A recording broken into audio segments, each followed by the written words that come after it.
ओम सर्वमंगल मांगल्ये शिवे सर्वार्थ साधिके शरण्ये त्र्यंबके गौरी नारायणी नमोस्ते। जय माता की। आज मैं आपको बताने वाला हूँ कार्तिक महीने से जुड़ी हुई कुछ बहुत ही महत्वपूर्ण जानकारी। अगर आपके बच्चे का जन्म कार्तिक के महीने में हुआ है, बहुत दिनों से काफ़ी सारे पेरेंट्स के हमारे पास प्रश्न आ रहे थे कि पंडित जी, हमको किसी ने बताया है कि आपके बच्चे का जन्म कार्तिक माह में हुआ है, उसके ऊपर दोष लगा हुआ है। तो क्या ऐसा कोई दोष वास्तव में होता है कि जो बच्चे कार्तिक में पैदा होते हैं उनके कुंडली में उनके ऊपर कोई संकट परेशानी होती है? आज मैं आपको बिल्कुल स्पष्ट और सरल तरीके से बताऊंगा कि आखिरकार कार्तिक का महीना क्या होता है, कार्तिक में कौन सा ग्रह किस भाव में होकर क्या फल देता है, और जो कार्तिक के महीने में जिन बच्चों का जन्म होता है उनका स्वभाव, शिक्षा, हेल्थ, उनकी लाइफ कैसी रहती है। कार्तिक का महीना अक्टूबर नवंबर के मध्य में आता है। दीपावली का जो त्यौहार है वह भी कार्तिक महीने में ही आता है। वैसे तो हमारे हिंदू धर्म में जो भी महीने हैं, चाहे भाद्रपद का हो, चाहे फाल्गुन हो, वैशाख हो, चाहे आषाढ़ हो, प्रत्येक महीने का अपना एक खास महत्व होता है। हर महीने की अपनी एक अलग गरिमा होती है, विशेषता होती है। लेकिन कार्तिक के महीने से जुड़ी हुई बहुत सी शंकाएं, बहुत से प्रश्न लोगों के मन में अक्सर रहते हैं। आज मैं आपको बताऊंगा कि हमारे धर्म ग्रंथों में कार्तिक के महीने में क्या वर्णन किया गया है, और ख़ासकर उनके लिए जो बच्चे कार्तिक में जन्म लेते हैं। बहुत इम्पोर्टेंट एपिसोड होने वाला है और एपिसोड को आपने बिल्कुल कंप्लीट देखना है ताकि कोई भी महत्वपूर्ण इन्फॉर्मेशन आपसे मिस ना हो सके। शंकर भगवान को प्रणाम करते हुए प्रारंभ करते हैं एपिसोड को। ओम नमः शिवाय, हर हर महादेव। नमस्कार, सुस्वागतम, आभार। मैं पंडित नितिन शास्त्री आप सभी भक्तों का आज के एपिसोड पर हार्दिक स्वागत करता हूं। आशा करते हैं आप सभी सुखी होंगे, स्वस्थ होंगे। भगवान भोलेनाथ की कृपा आप सभी के ऊपर बनी रहे। काफ़ी दिनों से हमारे पास बहुत सारे पेरेंट्स के कमेंट आ रहे थे कि पंडित जी, हमारे बच्चे का जन्म, हमारे बेटे का, बेटी का जन्म कार्तिक महीने में हो रखा है, तो हमें क्या करना चाहिए। सबसे पहले तो शुरुआत करते हैं कि कार्तिक महीना क्या है।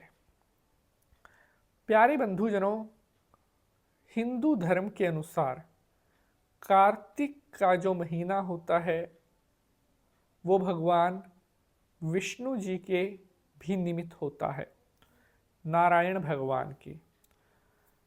कार्तिक महीने में जो सूर्य देवता होते हैं, जो सूर्य ग्रह होता है, तुला राशि में आ जाते हैं, और तुला राशि में होने के कारण सूर्य सबसे नीच भाव में चले जाते हैं। क्योंकि सूर्य को सबसे खराब अगर किसी राशि में माना जाता है तो वह तुला राशि में माना जाता है।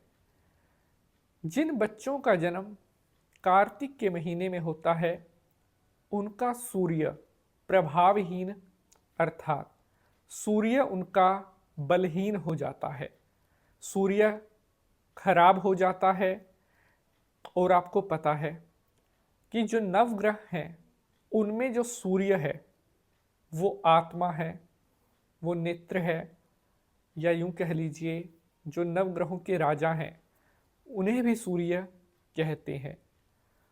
और जिस बच्चे का जो सूर्य ही खराब हो गया तो वह अपने जीवन में क्या तरक्की कर पाएगा, क्या आगे बढ़ पाएगा, क्या सफलताएं हासिल कर पाएगा।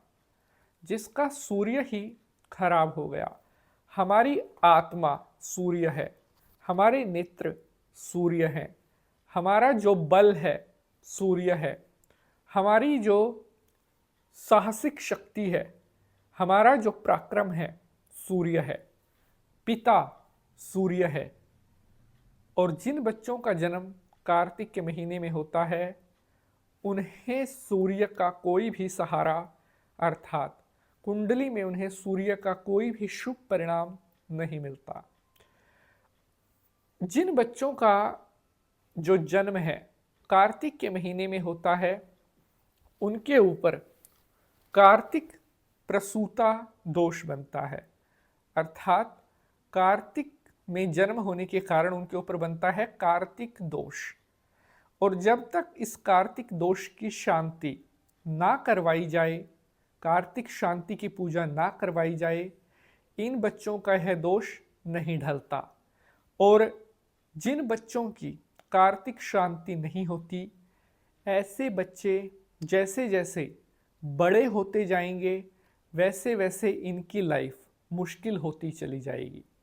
जो माता पिता सोचते हैं कोई बात नहीं फिर करवा लेंगे, थोड़ा समय रुक कर करवा लेंगे, ऐसे माता पिता कहीं ना कहीं अपने बच्चों के जीवन में कांटे बीजने का काम कर रहे होते हैं। क्योंकि अगर माता पिता ही अपने बच्चों के लिए कोई पूजा नहीं करवाएंगे तो फिर उनके लिए कौन करवाएगा। कई भक्तों के कमेंट आते हैं कि पंडित जी सिर्फ कुछ उपाय बता दीजिए। पूजा का जो कार्य है वो पूजा ही करेगी भाई, वो उपाय से नहीं होगा। कार्तिक शांति की जब तक पूजा नहीं होगी, आप कितने ही उपाय कर लेना, आप सूर्य को बलवान करने के लिए चाहे दिन रात भाग लेना, दौड़ लेना, लेकिन हमारे शास्त्र क्या कहते हैं कि विधिवत रूप से सूर्य के मंत्रों का जाप होता है, जाप के बाद तर्पण होता है, तर्पण के बाद जो है हवन होता है। इस तरह से यह कार्तिक शांति की पूजा संपन्न होती है। और जिन बच्चों की ये कार्तिक की पूजा जितनी जल्दी हो जाती है उतना ही जल्द बच्चे की लाइफ सेटल होने लगती है, बच्चे को अपने जीवन में किसी संकट कष्ट का सामना नहीं करना पड़ता और बच्चे का जो सूर्य है वो भी कुंडली में अशुभ प्रभाव देना बंद कर देता है। अगर आप कार्तिक शांति की पूजा करवाना चाहते हैं या पूजा से जुड़ी हुई कोई भी जानकारी लेना चाहते हैं तो हमारे दिए गए नंबर पर आप हमसे संपर्क कर सकते हैं। प्यारे बंधुजनों, जिन बच्चों का जो कार्तिक में जन्म होता है इनको शरीर से बहुत परेशानियों का सामना करना पड़ता है। इनका शरीर दुबला पतला रहेगा, खाया पिया नहीं लगेगा, इनकी याददाश्त कमज़ोर होगी, पढ़ाई में मन नहीं लगेगा, इनका किसी भी काम को करने में मन नहीं लगेगा। कार्तिक में जिन बच्चों का जन्म होता है इनके जो पिता होते हैं इनके फादर का भी स्वास्थ्य खराब रहता है। और कई बार तो यहाँ तक देखा गया है कि मदर के स्वास्थ्य के, माता के स्वास्थ्य के ऊपर भी यह कार्तिक बुरा प्रभाव डालता है। कार्तिक में जो बच्चे पैदा होते हैं इनको अपनी लाइफ में एक हद तक बहुत ज़्यादा संघर्ष करना पड़ता है, इसीलिए जितना जल्दी हो सके यह पूजा करवानी चाहिए। जय माता की।